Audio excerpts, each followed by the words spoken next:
97th running. Tell us about your run. If I'm perfectly honest, like, I didn't think it didn't feel that good. Like, when I had the, when I had the first sort of 3 miles, I thought the tyre was going off. But like every year I've done at Pikes Peak, it sort of becomes good. And by the time I got to the end of the first section, it was bang on, and then it was just time to push. And I blew at least 3 of those hairpins. One, I nearly hit the same wall that I did in 2016. I'm like, no, not again. We're not doing this again. And so yeah, but honestly, coming through the run down to Bottomless Pit, I was only ever in 5th gear in practice, and I went for, so I thought I must be in 5th. I kept searching for it, but I was in 6th. And I was like, oh, okay, that's good. And went back to gears, and it just felt good. It felt smooth, and the last just 3 miles just survive it because it's so rough and crappy. So yeah, it was, but I don't know. I can't say anything. I mean, like, look, thanks. I've never had a racing team before. I've always had people helping me, and I've had manufacturer support. I've had like great, incredible support from KTM over the years, but Aprilia with me was the first time I ever had a real team, and there's no way that I could have done this without Aprilia, Pirelli, AGV, Dainese, Piaggio Group, America's Piaggio in Italy. Thank you so much to Aprilia in Italy for sending over their electronics guy, and so that just unlocked the secrets really with this bike, because it speaks a little bit of a different language sometimes, and it is Italian after all. But but my guys, Jeff, Shane Pacillo, the team manager, who this thing doesn't exist, Mark, Marco, Nicola, but of course the biggest one's Jeremy Toy. Jeremy Toy has been like my mentor for the last 6 months. He's helped build the bike, he's fixed the problems, he's kept me calm, he's done all that good stuff, and it's just been, without him this thing doesn't exist. So I'm exhausted. That was the most intense 10 minutes of my life.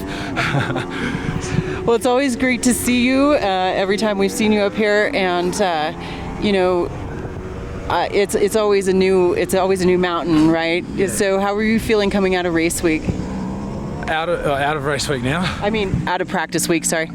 Pretty good. The main thing that we had with practice week was that we made calculated and systematic kind of changes in one certain direction. When I started this project, I really wanted, with Aprilia, I really wanted a nice compliant bike.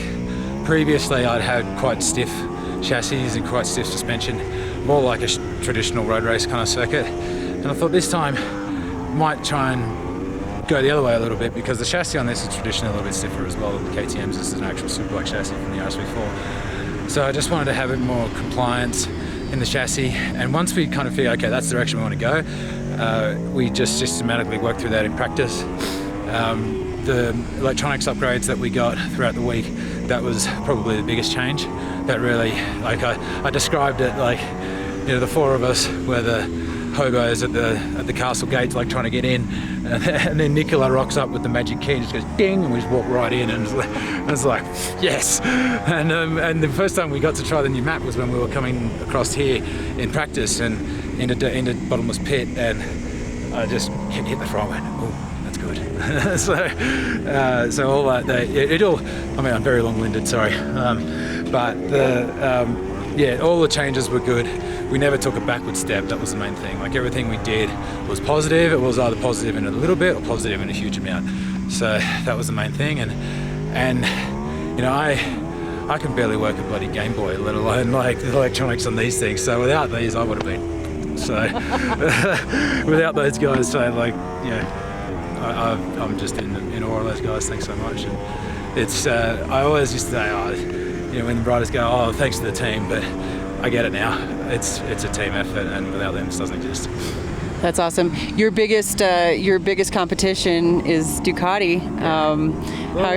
I haven't seen him yet, so I don't know what's going on. And Cody Vasholt also. Cody's there. Is he there?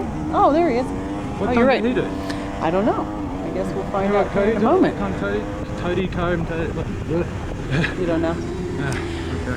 Anyway, well, it's great to see you as always. And are we going to see you next year? We'll see. Yeah, I'll just get through this and have. Shout out to Gran from 805, 805 Brewery. Thanks, mate. You gave us enough beer for tonight. Rocks over and gives us like 8 cases of beer, literally 8 cases of beer. He goes, hang on a minute. It doesn't look like there's enough. Comes back with another 4 cases. So we have 12 cases of beer sitting there for 6 guys. I'm like, we'll give it a nudge. We'll see how we go, but I don't think we'll get through them all. So we'll give it a good crack tonight. But yeah, just get through all this. There's a lot of work to do after this as well. You know, obviously I've got my stories to write, videos to do, and all that sort of stuff. So.